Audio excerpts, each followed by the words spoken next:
But when he builds something, I need to be fired up and so stoked, like, oh man, how'd you build that? That's incredible. I want to learn more. That's hard because I'm not really that engaged and excited about it, but I need to learn to be. 'Cause I always want to be growing on, how do I create moments to better engage and connect with my kids? I don't want to be a dad who is there. I want to be a dad who is present and intentional. Maybe we start here, the theme of adventure and Great. why adventure matters for your own heart, for your family, for your marriage, for the men that you lead, just the theme of adventure, whatever kind of that stirs up you want to talk about it. And I'll ask follow-up questions, but talk to me about the theme of adventure.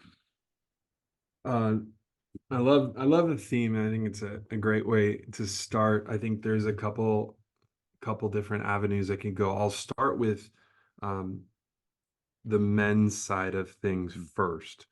Uh, I have a podcast called Conversations in a While, and this isn't to plug at all, but the I'll plug it though. It's a concept, great podcast. I'll plug it. Here we go. From me. the concept is, and I know you know this because you love to adventure too, but it's harder for us men to connect when you just put us at a table and go, hey, let's open the scriptures and have a Bible study and share our struggles and our, what are we celebrating? But if we go on a hike or we go surfing or we go golfing, like what I say, by the ninth hole, I might know that you're struggling in your marriage, or I know that your parenting is suffering, or I know that you're really stoked because you just got a job promotion and Yeah. you've been working your tail off for it. But that doesn't naturally come out always when we're not adventuring. Adventuring, often guys doing something together, often adventures open us up to do life together in authenticity and just being real, and so I think adventure for me is a pivotal part of the men's ministry that I've created, the way that I personally do life. One of my life verses is John 10:10. Jesus came to give life and life to the full. And when Yeah. I hear that is l- like adventure. Let's Yeah. go adventure with Jesus and our family and our children and our friendships. And so it's not, if you're following Jesus and it feels boring, you're doing something wrong. Because a life with Jesus should be far from anything that is boring. As at the same concept, I think rolls right into fatherhood or a family. Like some of the best moments I have with my family are out adventuring, on a trip, or snorkeling together with my boys, or going into a cave kayaking, and or even on an airplane, just like together and laughing and watching something on an iPad or whatever. Just adventuring together creates connection moments, and moments of, this is so awesome, we got to experience this together. So Mm. that is adventure as it pertains to men's ministry and family and parenting. Like the best way I know to how to connect with my kids is going on an adventure. And that doesn't always mean hopping on a plane, going to Hawaii or wherever else. It could be like, hey, we're going on a bike ride and I'm going to take you to this rad new playground. It's going to be amazing. Yep. That could be an adventure, and it doesn't cost necessarily anything. Like my kids beg me to go on bike rides and it costs nothing.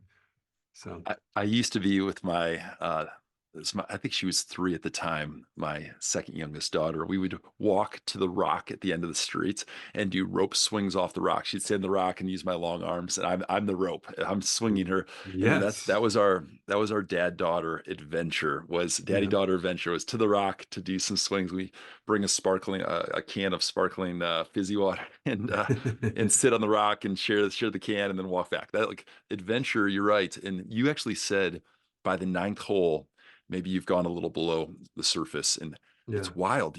That phrase, the first time I've thought about this, something maybe 12 years ago, a buddy just truly opened up on the golf course with me. And I don't play that many rounds of golf, but Yeah, I'm not a golfer. I don't it know why I was, use the I reference. don't, you use the reference, but the memory just came back of the hurt and pain he was going through. He didn't want to surface that because it was embarrassing for him to share what the Mhm. story and how it was affecting his family, his marriage, and but we went there, sitting on the golf cart, about the ninth hole. So I think also it does cement moments like that. Adventure cements deeper memories, Yeah. and just like that story spurred on a memory to me. I'm going to ask you to think any parallels, and this is a random question, never asked it before.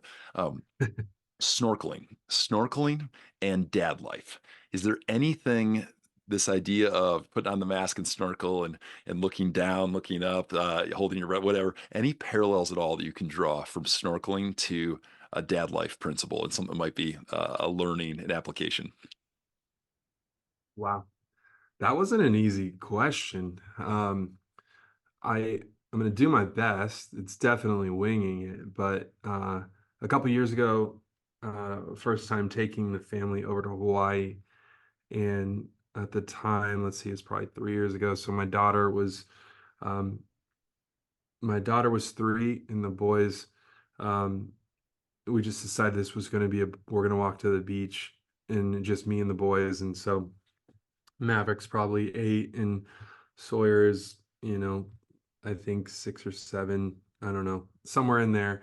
And so they're just getting the hang of snorkeling. This is like fifth or sixth day on the trip, and so there's kind of like this little ridge you got to walk down. It's not this pristine, easy Sure. beach entry.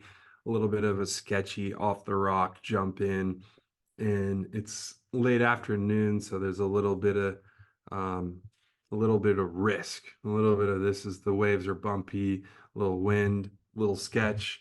And so they keep looking back at me like, Dad, are we going to do this? Like, Mm, is this safe? They're looking for safety. They're looking for Dad's approval.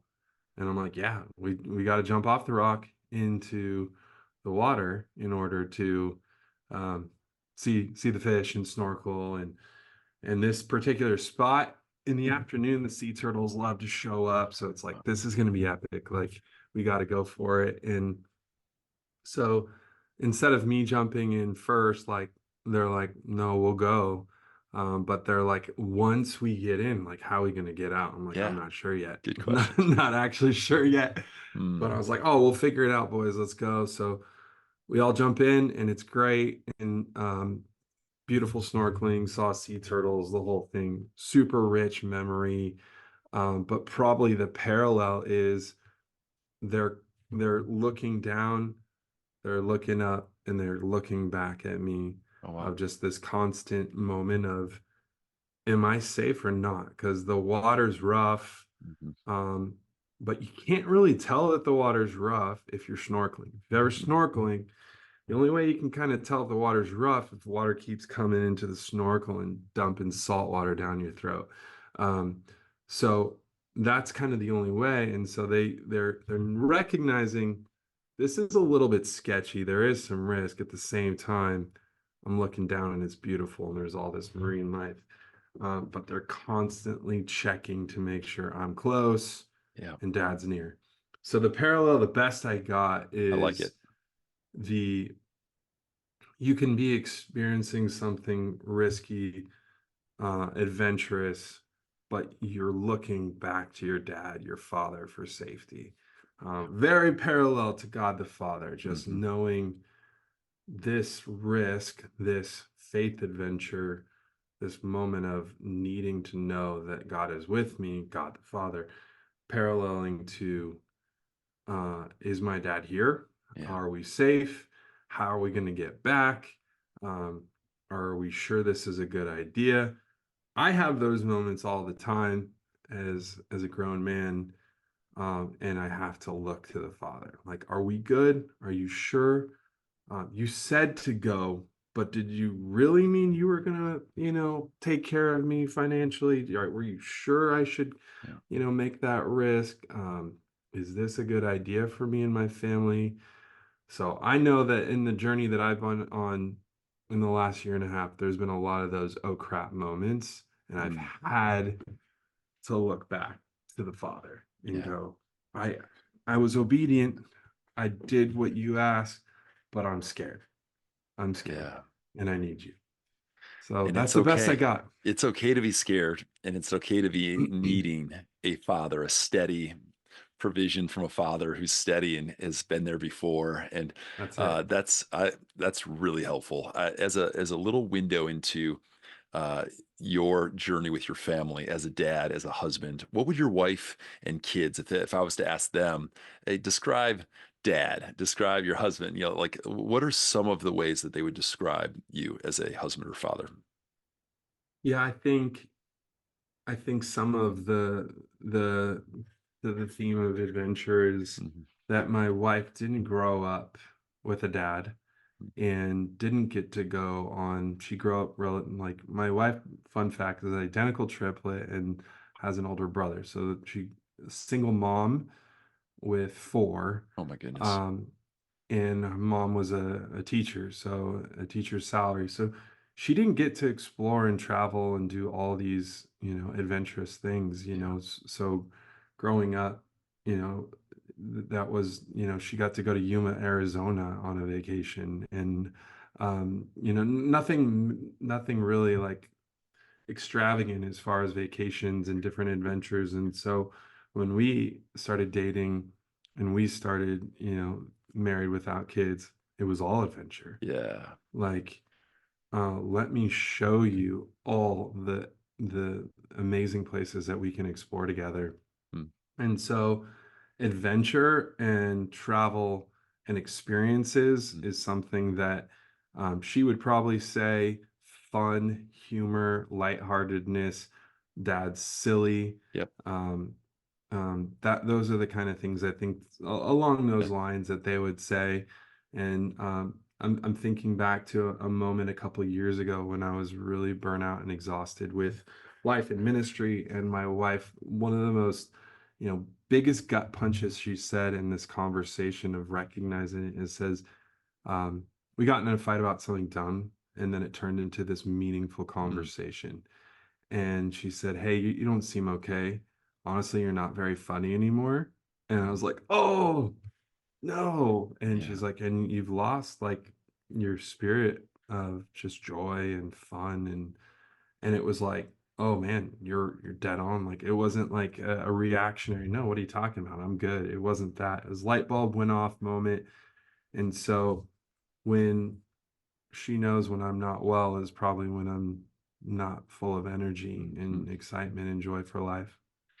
So let's go right after that topic of a few of us listening, light bulb is going off right now of saying, I like if my closest people, my friends, my wife, my kids, if they had to rank, where do they wish dad, where do they wish me, Jeff, would be on the bringing life and joy and fun and adventure?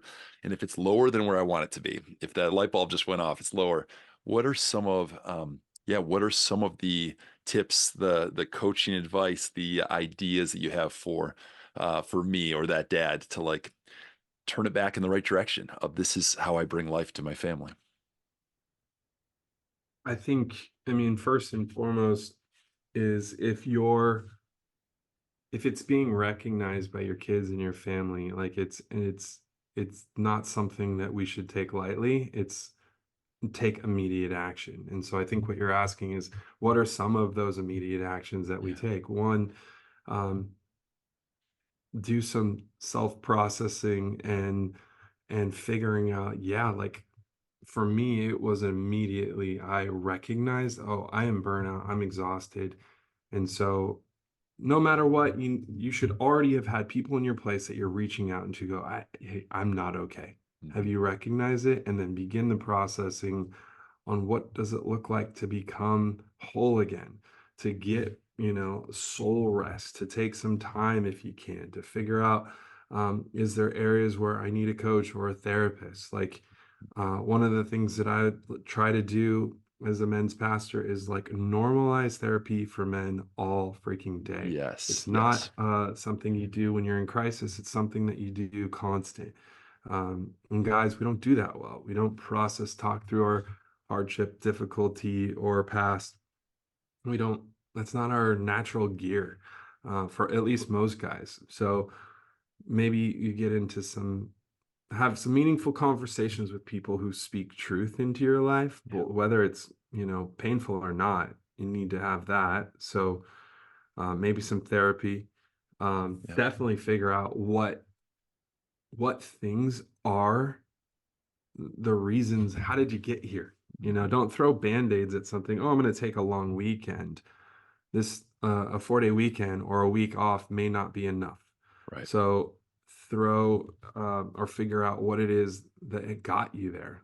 What is the root cause? Like what's what are some of, like, I'm big on what are my core values, and if my core values are all out of alignment and the things that matter most in my life are fifth on the list, 10th on the list as far as the way that I'm living, I have a serious reordering that needs to happen. So if I'm all about, if family is my number one Right. and it's taking fifth place because work is so demanding, uh, we are going to continue to feel like crap and not be whole. So I think doing an assessment of core values and going, okay, the top three are actually in the bottom 10 in my life right now. So how do we reorient those and rearrange things? And I live in Orange County, which is a really wealthy part of Orange County, Irvine, Newport Beach, Costa Mesa. And so I hang with a lot of guys, and I've had some really painful conversations of guys that have said, I'll never forget one guy's broken, totally banged up in my office. And he's like, Tim, I have a huge home with six different beautiful cars. I'm the CEO of a really like amazing company. We're killing it. And my wife hates me and my kids won't talk to me. And it kind of gets to your question a little bit in that he's completely um, put his life in the wrong order, Yeah. and all the things that he thought that would bring him joy and happiness and have completely ruined his life. Yeah. And so when guys are showing glimmers of that, I'm like, man, if you lost your wife because of your job, would you be stoked about that? It's like never a yes. And so I'm like, man, you got to make some changes. Like, I don't know how, but you have got to find a way. Um, Yeah. and so that's a longer answer maybe to your It's helpful. question.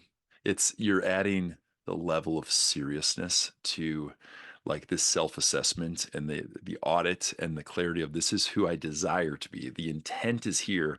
Let's actually take inventory and ask people who care deeply. Yep. And then am I willing to make radical changes to yeah, repoint to what's most important. And Yeah. that might be selling some of those cars. That might Yeah, it be might be so and that so. might it might be something a lot more painful than that, actually, to really Right. take risks to bring it back into order. Part of what might be important here is I have not yet explained, Tim, why we got connected. So when I asked our mutual friend Mark Batterson, who else in the country do I need to contact, get to know because of bright spots of like what's happening with the men, with the fathers, leaders of fatherhood ministry movements, is what I asked him. He Mhm. brought you up and said, you got to get in touch with Tim, which is such a like I just was like so thankful that he sent me your direction right away. We're like, we're Yeah. have we known each other for 5 years, Tim? Or has it just been, I mean, this is our first time connecting, which I'm so grateful. But you lead a ministry that is helping in one local church and lots of other local churches. So this is why it's just fun to share with our Dad Awesome community. You've been like 20 years, 16 years. How many years at Mariners helping with men's ministry? So I've been on staff for close to 16. I've Yeah. been the men's pastor for 8. 8. Okay. And Yeah. that just doesn't exist. Many people haven't heard of Mariner Church. I've known for a long time because of just influence in Southern California and beyond. But a church with men's ministry pastor is so rare. So Hmm. rare. And then a church that goes beyond just having a pastor to seeing the fruit of men actually being activated and being like chasing Jesus, discipling their families, taking leadership on the home front that are not just in the plus 50 category. I mean, Yep. that's sometimes is the gravitational pull towards men's ministries. It's for an older crowd. Sure. So you've been leading and seeing success in the whole, I think guys in their teens through guys in their 90s, which is crazy. Give us just a little flyover of what you've been had the privilege of being a part of and what you lead there at on the local church level. Yeah, yeah, thanks. So I originally was asked to be the men's pastor, like I said, 7.5, 8 years ago. And at the time, I was 35 years old. And the men's director at the time, he was gray haired, older gentleman, super cool dude, but it was leading a men's ministry here that was median age 55 plus, which is pretty common in most churches all over the country. If there is even a men's ministry, Right. it's primarily an old guys ministry. And so my immediate thought was, no, thank you. I'm too young, Sure. nor do I want to hang with all those old guys. As cool as they are, nothing wrong with them, but I'm just not feeling like that's my next step. Right. Um, and obviously, that was not God's plan for my life, and really felt like the word that God gave me as I was praying about it was the bridge. And what I saw that to mean was bridging the younger generation with an older generation to create a multi-generational men's ministry so that um, guys in their teens, 20s, 30s, 40s would also feel very empowered and engaged to connect with men's ministry. The thing that I knew at that point in my life, I was had probably two kids, and I was like, man, if I'm going to do this, I really feel like that's where I want to start with young dads. I know that the struggle is real, trying to balance being a great husband, father, and my job. That's a lot of things to try to get right in my walk with Christ. And so I'm like, I'm just going to create a ministry that I would be really stoked to be a part of. Yeah. And my whole background is youth ministry. I'm a Young Life guy. I met my wife through Young Life. Um, Bob Goff is like totally, I love that dude and all Yeah. the crazy. And so I'm just like, and I don't know if it's going to work, but I'm going to create a men's ministry that is essentially a youth ministry for men. Yeah. And obviously gonna, because I was younger, just tap all the guys that I'm connected to in their 30s and then younger, and we're gonna build something really epic, Yeah. and that guys will know that no, that is not for my grandfather. That is for me, and I need that. And wow, there's a ministry specifically within the ministry for young dads. Bingo, I need that. And so that's a little bit of what we've seen in the when I first started, there was a men's breakfast, like I said, 55 plus, about 150 guys showing up on a Saturday morning. Just your traditional Sure. men's breakfast that you would see in other areas of the country. And I was introduced, and I'll never forget. Other than one other dude, I was the youngest guy in the room, Yeah. and I'm like, hey, I'm so stoked that you guys are here, and I never want you to not be a part of this ministry. I need you, Right. but please know this ministry is going to get younger, and we will desperately need your wisdom Yes. and your the life that you've lived and all the life experiences to be passed on to the young guys. But don't be nervous when there's dudes way younger than you that start showing up. And then we began the process of building a multi-generational men's ministry, and it's working. And yeah, we see anywhere from 700 to 800 guys show up at a men's breakfast now, and some guys are bringing their kids when it makes sense to. Yep. um, and it's pretty phenomenal what God has done through kind of some small and big changes within the men here. Well, I know that the heartbeat is it comes from who you are. There's an adventure component. There's very much a small group component, not just to stand, sit in rows and watch a stage. There's a ton of small Hmm. groups. Yep. There's activation of like there's fun that you mentioned. There's the let's create with competition and fun and adventure and new Yep. risk and these layers. But Multi-generational is something you brought up that is so important versus just create something for people that are just like me, right? Yep. As you now have launched Maverick River and a nonprofit ministry that serves and helps equip others with your podcast, Maverick River Mhm. Collective, and other resources. What are some of, if you had to just kind of go top handful, 5 tips, or it could be 3, it could be 7, whatever, but some tips, you multi-generational is one. What are some of the other like things you're like, hey, I would think about this if I was launching a men's ministry at my church, trying to get men connected? And what are some of the top things that you would advise? Hey, make this important, make this kind of core value. Yeah, I think one of the easiest things that you can immediately do to create a multi-generational men's ministry is the leadership needs to look like the ages that you're reaching. Okay. So, we have I remember we had a men's patio team that I inherited. And so when you walk out of church on a Sunday, there's the men's table, and God bless the 2 or 3 Sure. guys that were, um, 60 plus. And so I just started recruiting a couple dudes in their 20s and 30s. And so I would never only have 2 guys in their 20s at the table, though. I would always have a guy in his 20s Yeah. and then an old guy, because Sure. actually it covers the entire gamut of ages. And so your ministry, the men's ministry, should reflect visually what you're hoping to Yeah. accomplish Yeah. as far as reach.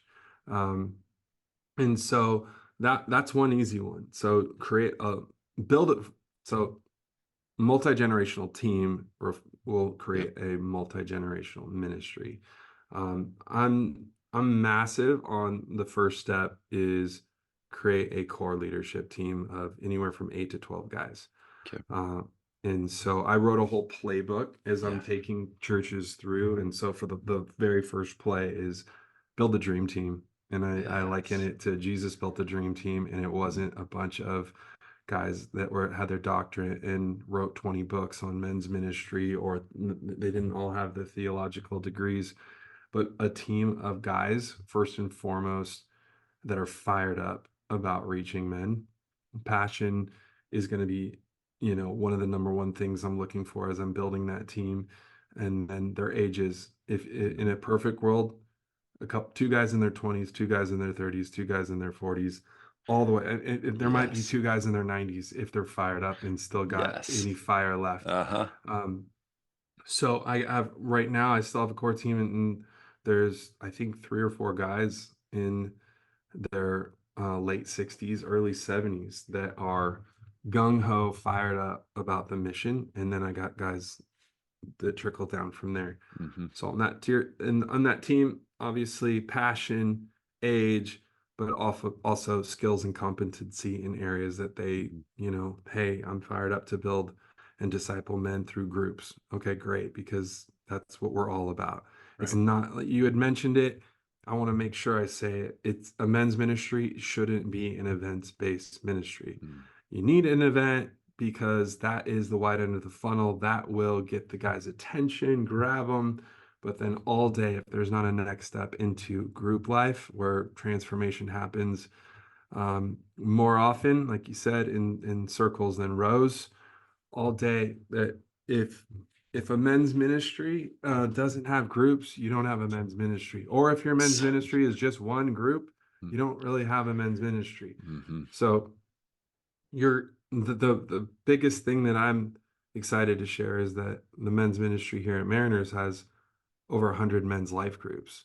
To me, that is a bigger accomplishment and data point than, oh, we had 800 guys show up last month at our men's breakfast.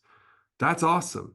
How many of them are connected and actually serving and integrated into the life of the church? Oh, I don't know. Well, that's to me the number that proves it is the circles, the groups, the Yeah. life groups. So those are some of the things that I think are Yeah. going to be imperative. Thank you. And there's a whole bunch of follow-up questions I could ask, but I can also just keep sending our guys who are this is sparking interest to the resources you're already creating to help. And I'll do that for sure. Yeah, yeah, To yeah. swing back to the home front and your 3, I was gonna say littles, but I mean the youngest is 6 now, so Hmm. they're growing up. They're growing. They're I totally I growing. still refer to my 4 as littles, but No, they're also, my oldest is in double digits now.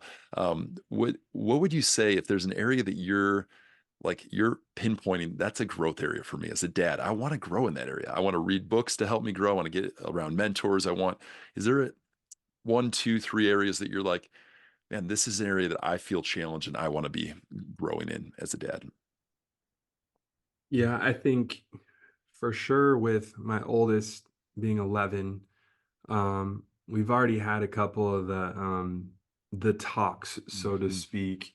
Uh, and I actually think that what I've learned in that process, um, some of which from Jim Burns resources and homeward stuff, but it's not a one and done conversation as far as like talking to my oldest or anyone with kids that like the tween or going into puberty ages. It's like I want to continue to grow, and what does it look like now to be a dad with kids who are moving into youth?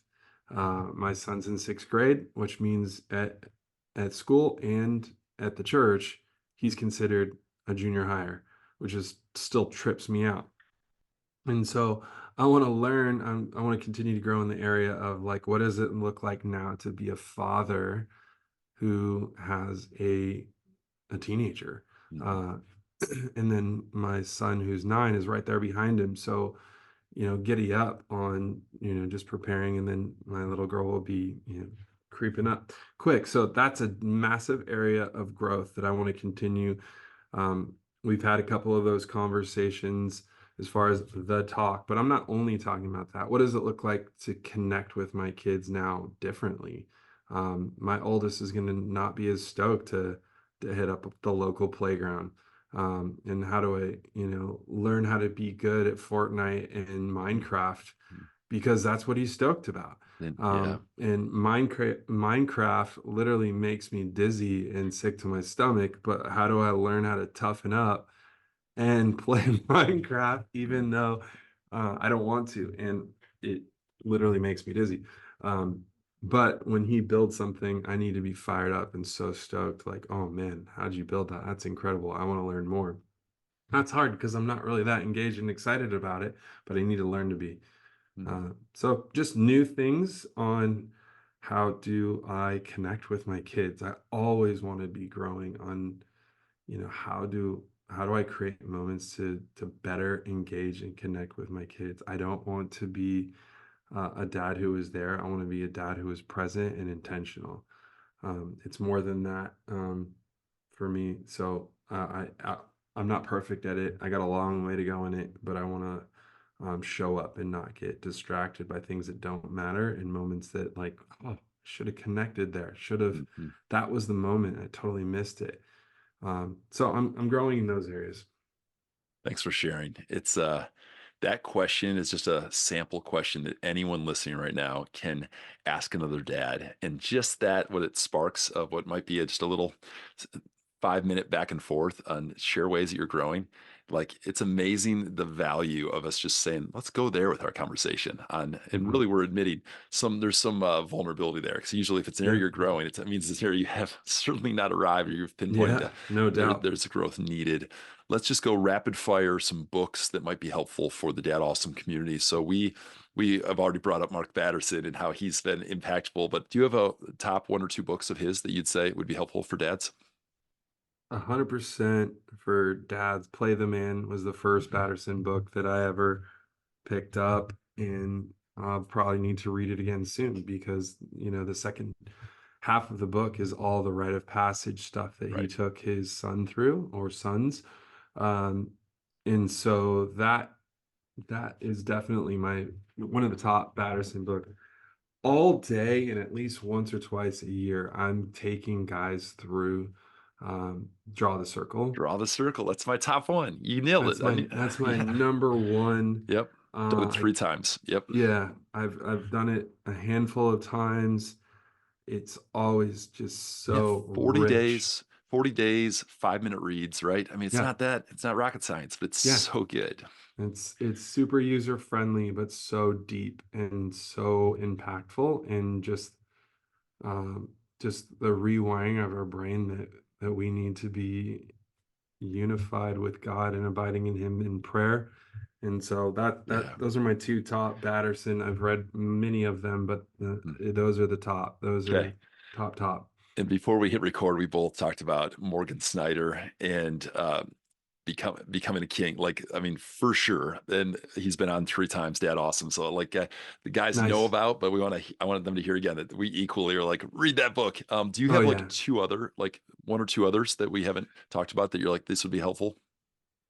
The book that I would say, and it feels so cliche to bring up Eldridge I thought you because were going to we're bring up the Bible. talking. I thought you were going to say the Bible there for a second. I was like, No, I really? mean, of course, you need to be So reading which in God's Eldridge word. book? Which one? So, Resilient, he Hmm. wrote a couple years ago, Yeah. and I picked up that book. I was able in 2022. I talked about that conversation when my wife was like, "Hey, you're not you. You're not Yeah. funny. What's up?" And I was just exhausted and burnt out in 15 years of ministry, and ended up taking 9 weeks off in the sabbatical break, Good. and I picked up Resilient. The subtitle is Restoring Your Weary Soul in These Turbulent Times. Um, Absolutely essential for, I think, anyone, men or women, because the book is kind of one of the things it talks about is none of us really got out of COVID unscathed That's right. without some sort of weary soul, exhausted, messed up. And the spectrum of the impact is obviously varies. Some people, had some severe stuff go on in that season, but it really helps us really go back to the essential need for Jesus and restoring our souls. And I just got a ton out of it. Love that book, and So good. hand it off to a lot of people. So that would be the other one.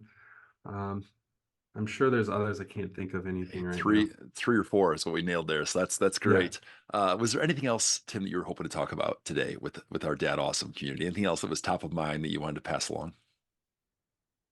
Um, I'm just grateful to be on the podcast and to find another person who's equally as passionate about men's ministry. But men's ministry, and we talked about this when we weren't recording, the way I see it is men's ministry is fatherhood ministry. Whether even you're a dad, you can still, and this is a big part of the work that you do, having a male figure to positively influence a younger generation and kids who desperately need that father figure, that father's wisdom, that father's affection and love is essential. And so, a men's ministry is a father ministry, and I think a good one should be recognizing like you're not just called to be walking with Jesus every day, which you are. Being a man of God is being a great father. And so I think what you're doing is amazing.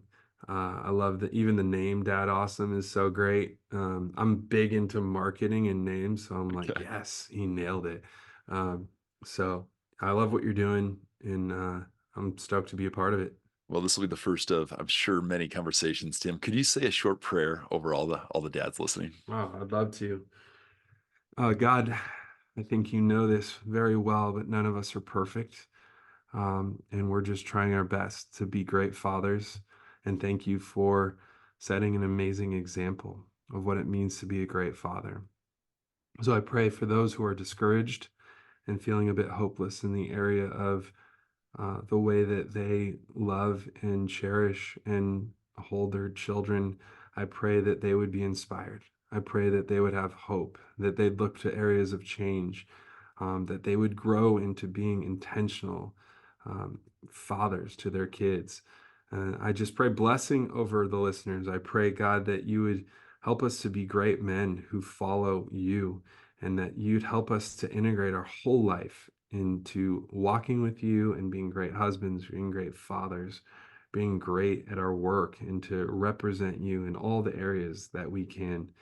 And so, God, I just pray that the men that are listening would be encouraged to keep going and to keep chasing after you. We pray this in Jesus' name. Amen.